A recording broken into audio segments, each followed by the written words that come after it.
कोडरमा जिले से दिनेश कुमार यादव।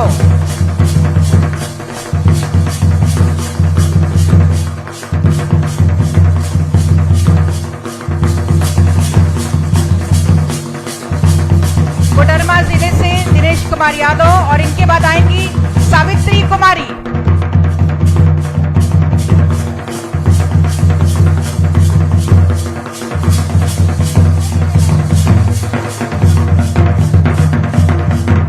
सावित्री कुमारी, इनके बाद रामगढ़ जिले से सरजू बेदिया।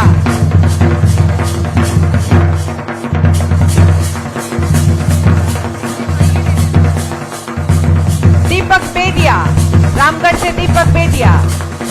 गिरिडीह से श्री सचिन कुमार वर्मा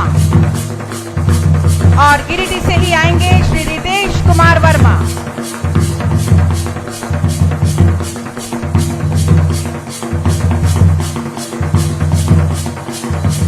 धनबाद से आएंगे सुरेश हेम्ब्रम और महावीर नफीस।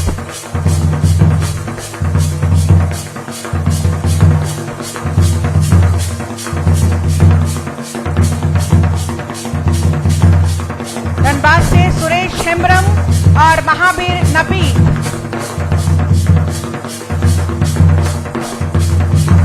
धनबाद के बाद चतरा जिले से रंजीत कुमार कुशवाहा।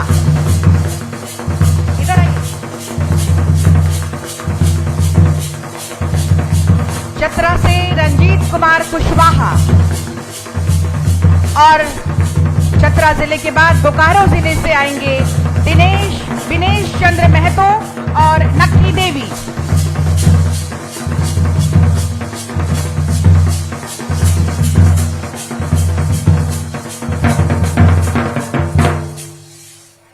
बहुत बहुत धन्यवाद माननीय मुख्य अतिथि महोदय का, हमारे विशिष्ट अतिथि महोदय का, इन सभी को केसीसी ऋण प्रदान करने के लिए।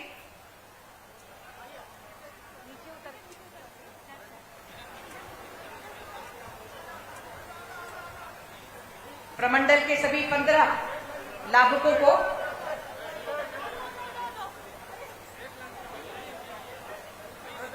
और अब आप बताइए।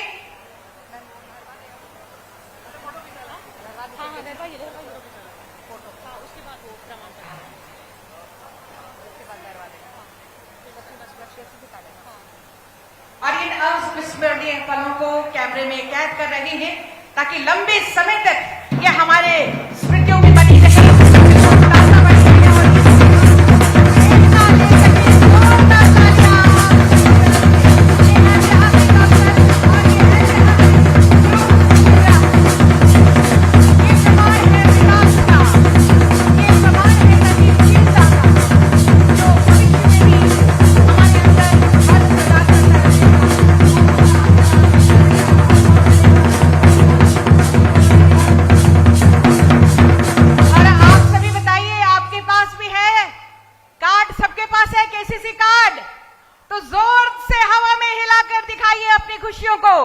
अपनी खुशी को प्रकट कीजिए, हवा में लहराइए अपने कार्ड को जोरदार तरीके से और दिखाइए हमारे माननीय मुख्य अतिथि एवं विशिष्ट अतिथिगणों को।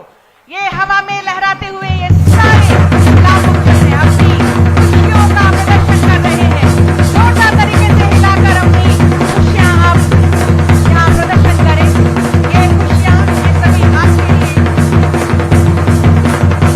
और यकीनन नामुमकिन को मुमकिन बनाने वाले हैं आप सभी के साथ। जोर से हवा में हिलाकर अपनी खुशियों का इजहार करें हम सभी।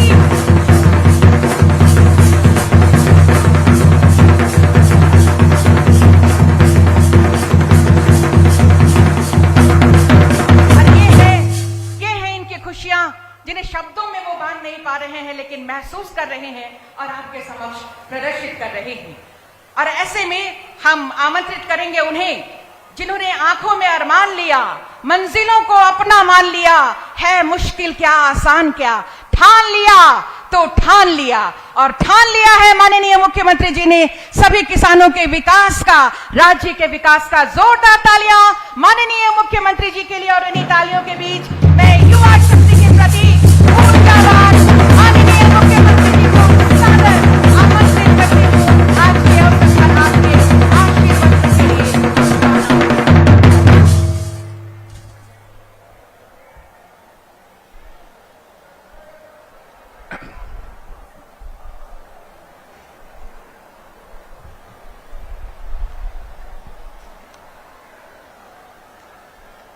आज यहां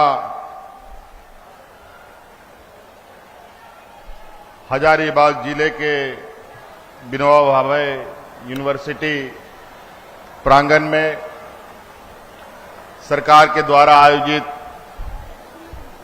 विशेष रूप से किसानों के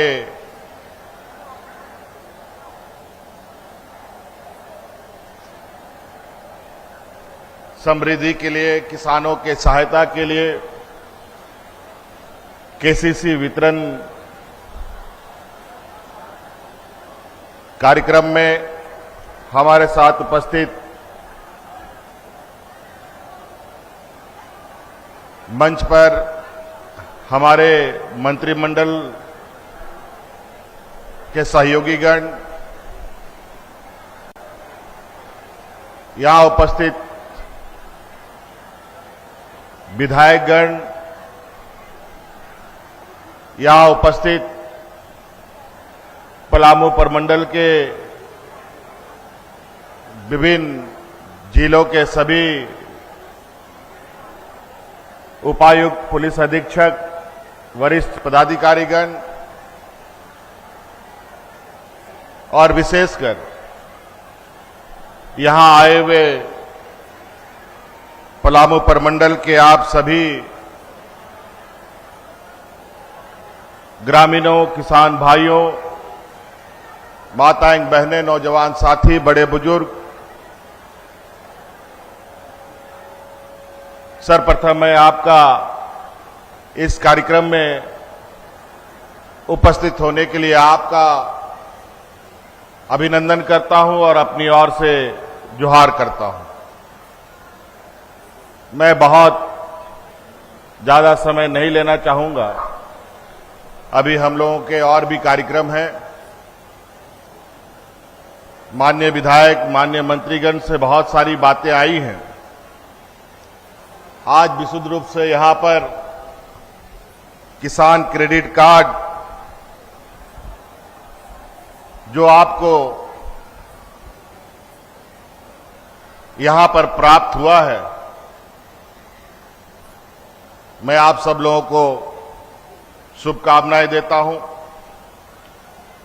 और आज इस कार्यक्रम में आने का हमारा मुख्य उद्देश्य यह है कि आपकी जो सरकार है, जो हमारी राज्य में गठबंधन की सरकार है,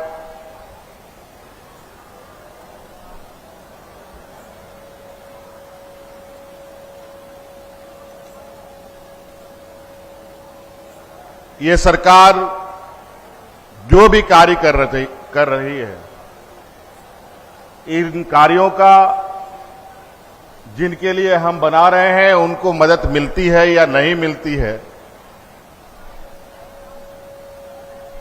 ये भी हम देखना चाहते हैं। छोटा नागपुर प्रमंडल का ये हेडक्वार्टर है।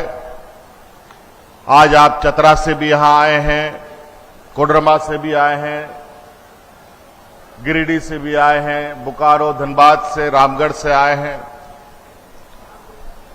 विभिन्न गांवों से, पंचायतों, प्रखंडों से आए हैं।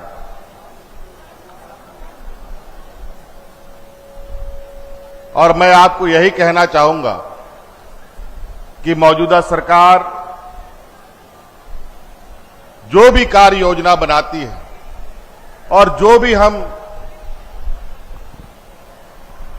योजनाओं के बारे में विचार करते हैं, उन योजनाओं में सबसे पहले हमारी सोच में हमारे ग्रामीण क्षेत्र के रहने वाले, हमारे किसान, मजदूर, किस्म के लोगों को कैसे अधिक से अधिक हम मदद पहुंचाएं, उनको अपने पैरों पर खड़ा करें, ये हमारी प्राथमिकता रहती है।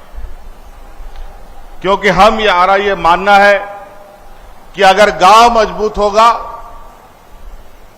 तभी प्रखंड मजबूत होगा, और प्रखंड मजबूत होगा तो जिला मजबूत होगा, और जिला मजबूत होगा तभी राज्य मजबूत हो सकता है।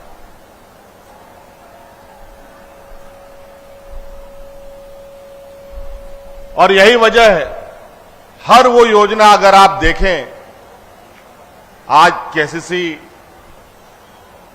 के माध्यम से आपको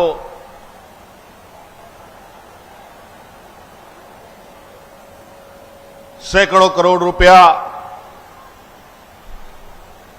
आपके बीच में वितरण किया जा रहा है। उसी प्रकार बिरसा हरित ग्राम योजना, मुख्यमंत्री पशुधन योजना, दीदी बाड़ी योजना, अनेकों ऐसी योजनाएं जो विशुद्ध रूप से आप ग्रामीणों के लिए हम लोगों ने प्रारंभ किया है, क्योंकि हम जानते हैं कि हमारा इस राज्य में लगभग 70% से अधिक लोग जो जीवन यापन करते हैं वो ग्रामीण क्षेत्रों के लोग हैं, खेती बाड़ी करने वाले लोग हैं। तो हमारी प्राथमिकता भी उसी तरीके से। झारखंड देश के सबसे पिछड़े राज्यों में से एक है, और ना जाने ये क्यों सबसे पिछड़ा राज्य है। राज्य अलग होने के बाद 20 वर्षों में सरकारों ने क्या क्या, ये मैं नहीं बता सकता, ये आप खुद लोग इसका भोगी रहे हैं कि जो भी योजनाएं उस समय बनती थी, सभी योजनाएं सिर्फ कागजों में ही बनती थी। जमीन में क्या हो रहा है किसी को कोई लेना देना नहीं। इसलिए आज किसानों को सही केसीसी लोन मिल रहा है कि नहीं, ये देखने के लिए आज हम लोग छोटा नागपुर प्रमंडल में यहां पर कार्यक्रम में आपके बीच में। उसी प्रकार कल हमारा प्रोग्राम लोहरदगा में था, वहां पर बिरसा हरित ग्राम योजना के अंतर्गत कार्यक्रम हम लोगों ने आयोजित किया था मनरेगा के माध्यम से, और बड़ी खुशी हुई कि वहां पर लोग फलदार वृक्ष अपने जमीनों में बड़े पैमाने पर लगाना लोगों ने प्रारंभ कर दिया है। महिलाएं भी लगा रही हैं, पुरुष भी लगा रहा है। अभी तो हम लोगों ने उसको एक प्रयोग के तौर पर देखा, प्रयोग के तौर पर इस योजना को लागू किया है, लेकिन परिणाम मुझे लगता है इसका बहुत अच्छा आने वाला है। और जो हमारा वो फलदार वृक्ष लगाने की योजना है बिरसा हरित ग्राम योजना के माध्यम से, जिसमें 1 एकड़ जमीन पर अभी किसी भी लाभुक को योजना आवंटित होती है, कल आने वाला समय में अधिक से अधिक जमीनों में फलदार वृक्ष लगे, ये हमारी परिकल्पना है। आप अपना जमीन में तो आप लगाएंगे ही लगाएं अपना फलदार वृक्ष। हमारी सोच है अब सरकारी जमीन में भी फलदार वृक्ष लगाने का काम करेंगे, और उसका जिम्मा हम वहां के ग्रामीणों को, किसानों को देंगे।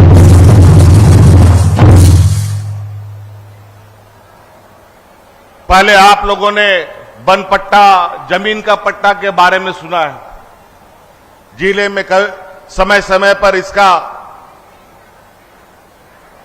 कैंप भी लगता है और योजनाओं से भी लोगों को लाभान्वित किया जाता है। जमीन का पट्टा, वन पट्टा, ये सब मिलता है। हम लोगों ने अब ये निर्णय लिया है कि आप वृक्षों का भी पट्टा हम यहां के किसानों को और ग्रामीणों को देंगे, पेड़ का पट्टा भी देंगे। जमीन रहेगा सरकार का, पेड़ का मालिक वहां का ग्रामीण, वहां का किसान होगा, और उस पेड़ से जो भी आमदनी होगा, चाहे वो महुआ होगा, आम होगा, लीची होगा, कटहल होगा, अमरूद होगा, जो भी फल होगा, उन सभी का मालिक हमारा इस राज्य का किसान होगा। तो ऐसी कई चीजें हैं। बड़ा दुर्भाग्य है इस राज्य के साथ, जब जब बेचारा ये खड़ा होने का कोशिश करता है, प्रकृति की ऐसी समस्याएं इसको घेरती है, जो बेचारा खड़ा होते होते फिर लड़खड़ाने लगता है। लेकिन चिंता मत कीजिए, इस बार गांव में ग्रामीण किसान है, तो सरकार में एक किसान ग्रामीण का ही बेटा खड़ा है। आपके पैरों को हम नहीं डगमगाने देंगे।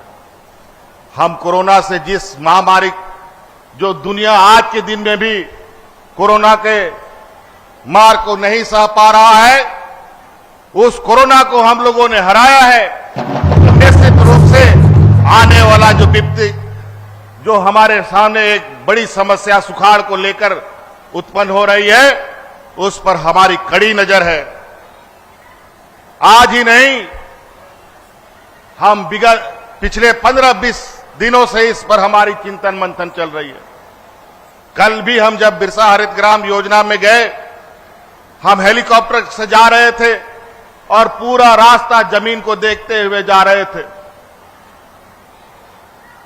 और वो भयानक मंजर देखकर हमको तो लगा कि अब तो बहुत बड़ी विपत्ति आएगी। जिसको खेती बाड़ी से लेना देना नहीं, वहां पर लोग बाढ़ से डूब रहे हैं। बेचारा जहां खेती बाड़ी से लेने देने वाले लोग हैं, वहां सुखाड़ से ग्रसित हो रहे हैं।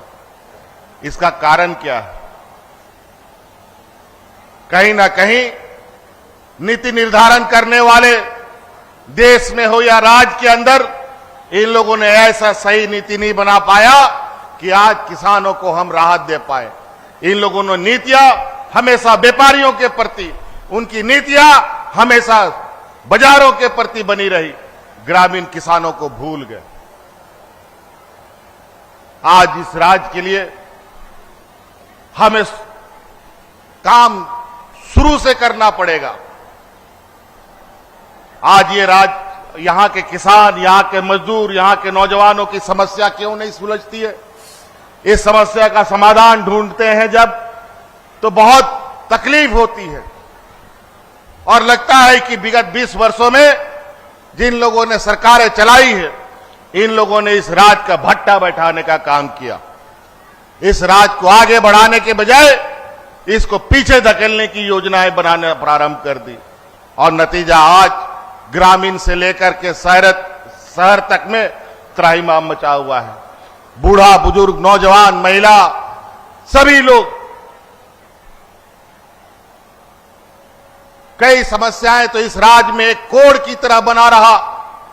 आज आपकी सरकार ने इस दुनिया की वैश्विक महामारी, जो 2 साल तक हम उसमें लथपथ रहे, उसके बावजूद मजबूती के साथ यहां के ग्रामीण अर्थव्यवस्था को खींचने में लगे हुए हैं, यहां के नौजवानों को भविष्य को बनाने में लगे हुए हैं। आज उसी का नतीजा है कि आज हजारों नौजवानों को हम लोगों ने ऐतिहासिक तरीके से, ऐतिहासिक परिणाम घोषित करके जेपीएससी के माध्यम से और अन्य माध्यम से नियुक्तियां देने का काम किया। आज जिस तरीके का मौसम का हालत है, बेवक्त मौसम हो बारिश होगा, बेवक्त गर्मी पड़ेगा, बेवक्त ठंड पड़ेगा, तो किसान करेगा क्या बेचारा? आजकल नए नए खेती की तकनीक आ गए, लेकिन किसान को बताएगा कौन? कम पानी में कौन सा खेती किया जाए, गर्मी में, ठंड में, बारिश में कैसे खेती होंगे, कैसे नई तकनीक से खेती होगी, इसको बताने वाला कोई नहीं। 32 साल में पहली बार आपकी सरकार ने कृषि पदाधिकारियों को नियुक्त कर आपके बीच में भेजा है। 32 साल के बाद किसानों को शुद्धि लेने के लिए हमने पदाधिकारियों की नियुक्ति की।